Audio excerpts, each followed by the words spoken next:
రాష్ట్ర ఉప ముఖ్యమంత్రి పవన్ కళ్యాణ్ గురించి తెలుసుకుందాం. పవన్ కళ్యాణ్ 1968 సెప్టెంబర్ 2లో జన్మించారు. 1996లో అక్కడ అమ్మాయి ఇక్కడ అబ్బాయి అనే సినిమాతో తొలిసారిగా తెరపై కనిపించారు. అక్కడి నుంచి పవన్ ప్రభంజనం తెలుగు రాష్ట్రాల్లోనే కాదు యావత్ దేశం చూసింది. సినిమా కెరీర్ ఫీక్స్లో ఉన్నప్పుడే, కోట్లు కూడగొట్టుతున్నప్పుడే అన్నతో పాటు రాజకీయ రంగ ప్రవేశం చేశారు. ప్రజలకు ఏదో చేయాలన్న సంకల్పం ఆయన్ను రాజకీయాల్లోకి రప్పించేలా చేసింది. 2008లో ప్రజారాజ్యంలో యువరాజ్యం విభాగానికి అధ్యక్షుడిగా పనిచేశారు. 2009 ఎన్నికల్లో ఊరూరా తిరిగి అన్నయ్య గెలుపు కోసం శ్రమించారు. ఆ ఎన్నికల తర్వాత ప్రజారాజ్యం కాంగ్రెస్లో విలీనం అవడంతో ఒక్కసారిగా సైలెంట్ అయిపోయారు. దెబ్బతిన్న సింహం శ్వాస కూడా గర్జన కన్నా భయంకరంగా ఉంటుందన్నట్లు 2014లో తన విశ్వరూపం చూపించారు. జనసేన పేరుతో ప్రత్యేక పార్టీని ఏర్పాటు చేశారు.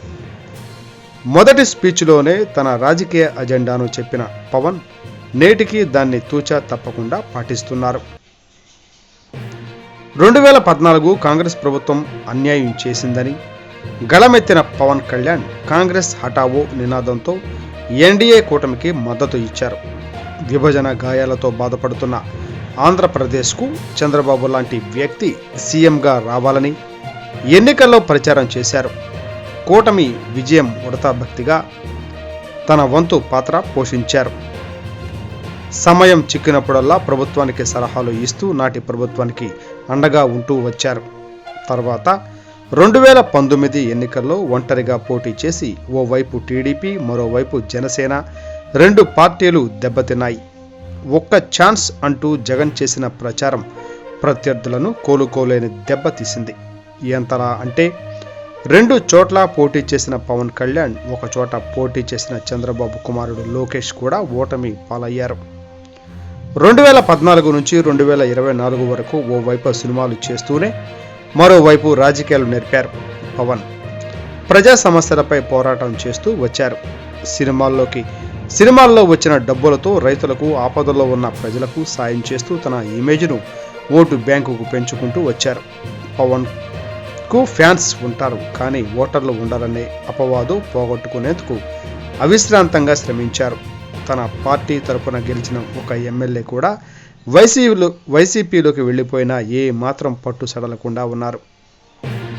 ఎక్కడ నెగ్గాలో కాదురా, ఎక్కడ తగ్గాలో తెలిసిన వాడే గొప్పోడు అనే డైలాగ్ పవన్ వ్యక్తిత్వం చూసిన తర్వాత రాశారు అన్నట్టు 2024 ఎన్నికల ముందు అనూహ్య నిర్ణయం తీసుకున్నారు. జగన్ రౌడీ రాజ్యం పోవాలంటే ప్రతిపక్ష ఓటు చేరకూడదనే నినాదాన్ని ఎత్తుకున్నారు. దీంతో పొత్తుకు సంకేతాలు ఇచ్చారు. ఇంతలో చంద్రబాబు అరెస్టు చేయడంతో తన పొత్తు ప్రయత్నాలు స్పీడ్ పెంచారు.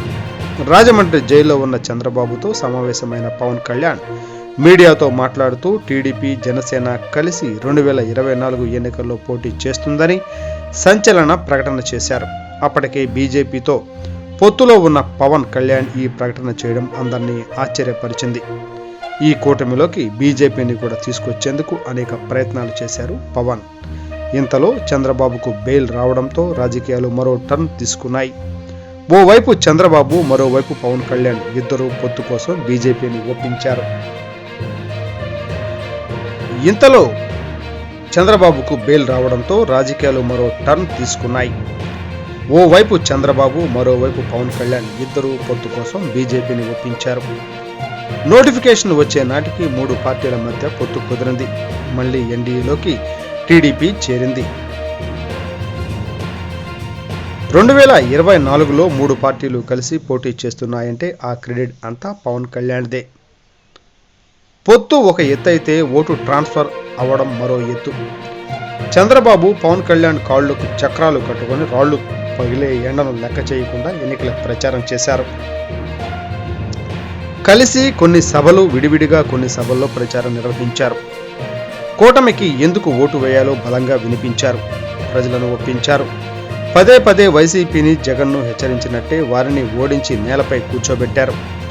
2019 ఎన్నికల్లో 2 చోట్ల ఓటమి పాలై ఇప్పటి వరకు విమర్శలు ఎదుర్కొన్న పవన్ కళ్యాణ్ ఈసారి మాత్రం ఆ తప్పు చేయలేదు. పిఠాపురంలో పోటీ చేసిన పవన్ భారీ మెజారిటీతో గెలుపొందారు.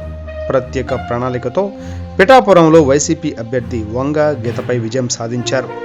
ఆయన గెలవడమే కాదు, తన పార్టీకి కేటాయించిన 21 ఎమ్మెల్యే సీట్లు, 2 ఎంపీ సీట్లను గెలుచుకున్నారు. 100% స్ట్రైక్ రేట్తో రాజకీయాల్లో కొత్త ఒరవడి సృష్టించారు. కూటమి విజయంలో పవన్ కళ్యాణ్ది తిరుగులేని పాత్ర.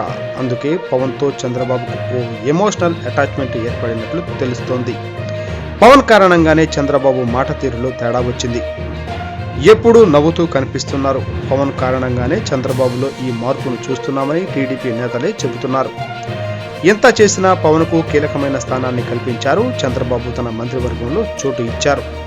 2008 నుంచి రాజకీయాల్లో ఉన్న పవన్ కళ్యాణ్ ఇప్పుడు మంత్రిగా ప్రమాణం చేశారు. పవన్ ప్రమాణంతో ఫ్యాన్స్లో, మెగా ఫ్యామిలీలో ఆనందం వెల్లివిరిసింది.